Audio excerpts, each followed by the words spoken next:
ए राजा हमके बनारस घुमा दो।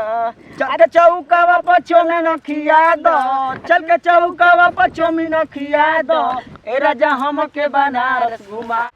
ना नैलन नाइन खोजे जाना तर न कि हम ही बानी रोज रोज मुआ ना राती के जब सुते चला था ना तो झगड़ा कर लेता।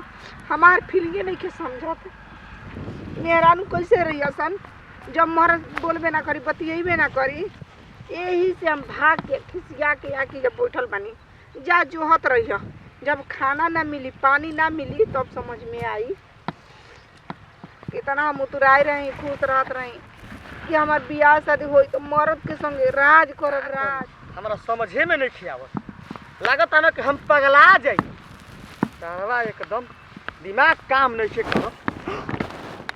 का हो भौजी ए जे बड़ू बढ़िया भइल की भेटा आ गइलू हो। एगो काम रहल तारा से।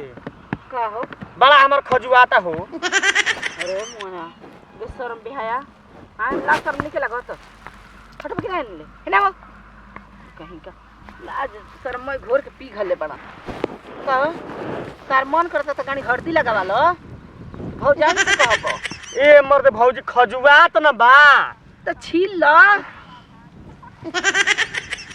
छील ली? हां छील लेम तो इज्जत रही कि मैं बर्बाद हो जाई हो। अरे मोना तोर का खजुआता रे डॉक्टर कहाँ गई रही ना हां तो ऊ कहता ना कि दही लगाओ। बताओ दही लगाओ ले खजुआ हट जाई। लगा के कुकुर ले चटवा दो। ए भौजी का और उपाय बताओ ना। अरे का मची उपाय बताई हो जाना तना कि हम पगला जाई। अब जाना तक हम पगला जाई का बे सरवा केहू नहीं के बताए वाला। पूछनी न कुलवो ले तो वो हितवा कहता ना कि जाके कहीं बढ़िया डॉक्टरी में देखइबो ना तब ठीक होई।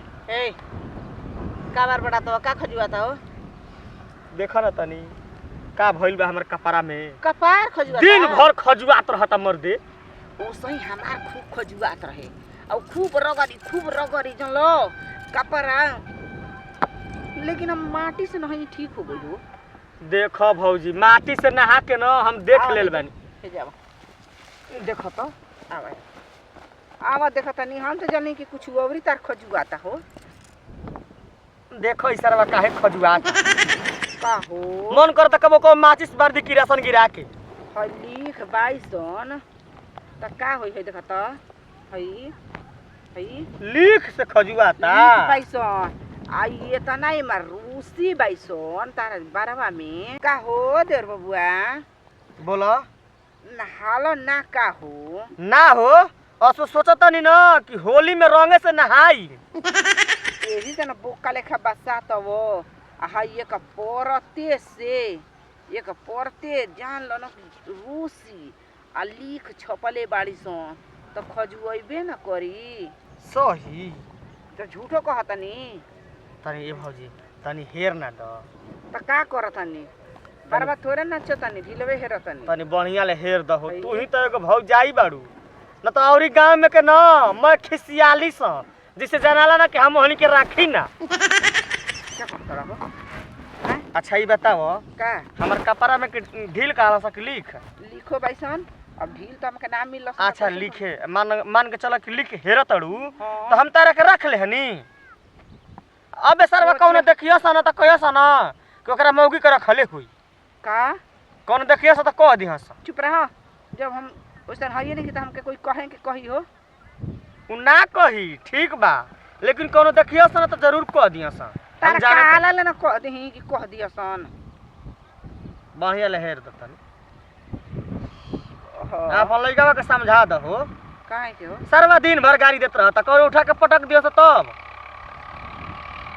हम ना पटक दही वो पटक के धर दे एगो लतवा तो लगियन जे खनले रहन जे जन अंदर फाटा बा वो बिक दियन जा। आई ये मर्दे का कदलू हो समझा दो। देखा समझा दो अगर हमर लइकवा पटकलस तो हम तो ध के पटक के आ लतवा दे देम ना तो चरचरा जियन बतावा लोग के। ए मर्दे भौजी ये हमारा के काहे बार बार धरतड़ हो मतलब बताए में धरा गुल ह। अब जनते न बाड़ो। सुनो ना एगो बात कही, का बोलो? लेकिन बड़ी ना नीक लागेलू। इतना नीक लागेलू न कि गांव घर में मेहरारू तहारा नियन नहीं खीस जितना तू सुंदर बाड़ू। इहे त सुने खातिर हमर कान तरसेला। आ तहारा मुँहे हमके सुने के मिलल। जब लिपस्टिक मारेलू न त हमार मन करला न कि हम तारा के देखते रह। अरे तनी रुका देख लीही। हमारा से खिसिया के आइजा तू का करतड़ी? अरे अरे अरे सरवा कौन हुए? कहो ही का होता? ए भैया तारा लौकत नहीं का होता? कपार में कली के हेरवावत रही भौजी ले। तू लिख रहा सारा हमारा से रात बिरात झगड़ा क के भागे। ई बात बा। ए मर्द भैया हम ना रह में जतब। कहां ए! जा पड़ा? करे सुना का सुना? का होत रही? उहे होत रहा जौन कइल जाला। माने हम नहीं खी भावत देवरे तो के भावत न तो उहे अटी हस। चिलैबो का करी? हम ना जाइबो। करे सरवा तू हमारा सारावा सरई न त करी। हां बुझा गइल। हमार का जौन जौन का करी? हमारा मन में लालसा बा हां पूरे नहीं की कर। हमार मन ना हो। अरे उ सरवा हमारा से ठीक बाटे। आय जौन सोचा तन तौन बात नहीं के जी। का बात बाटे? का बात बा? आय अरे वो केतना किसी आता नहीं। का करी? हमारे आँखी के सामने सरवा कहीं का अपन बार में से का करवावता हम लौकत नहीं थे। हाँ उहे करत रही उहे करत रही जान तनी। सब सब कहो ना कि हमारा से बढ़िया बा ओकर संग हम रहब। जौन समझा तन तौन बात नहीं के जी। कौन बात बाटे?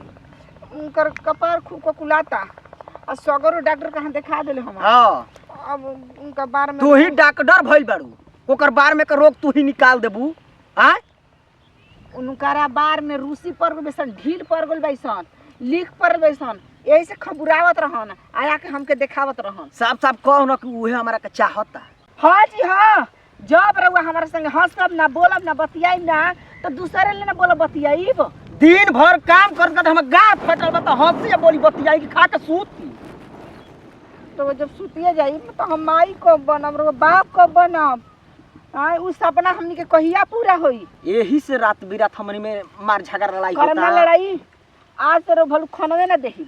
जब ले रे बोले काम करवाई ना तब ले खाना देही ना। अब रोज आइब काम पर ले तो घरे बेड सा जाई। हाँ तकिया में खोल लगाई।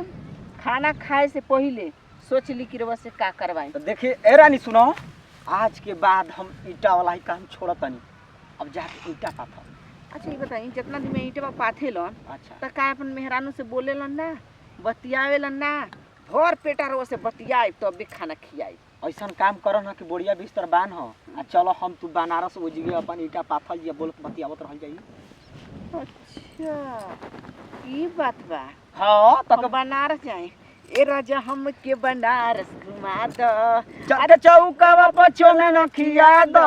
चल के चौकावा पर चौमिन खिया दो। ए राजा हम के बनारस घुमा